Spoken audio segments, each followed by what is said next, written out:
నేను చాలాసార్లు గొల్లపురం వచ్చినప్పుడు కూడా చిలుకలు దొరుకుతారు. మోడీ గారి గురించి చెప్పినప్పుడు ఛత్రికి ఏం అర్థమో తెలియదు కానీ చప్పలు కూడా వచ్చేది. నాకు నిజంగా అనిపిస్తాయి, ఈ బిడ్డల భవిష్యత్తు కోసం కాకపోతే ఏం చేస్తాం?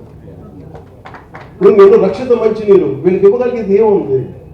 కనీసం తాగడానికి మంచి నీళ్ళు ఇవ్వగలగాలి, మంచి చదువు చెప్పించగలగాలి.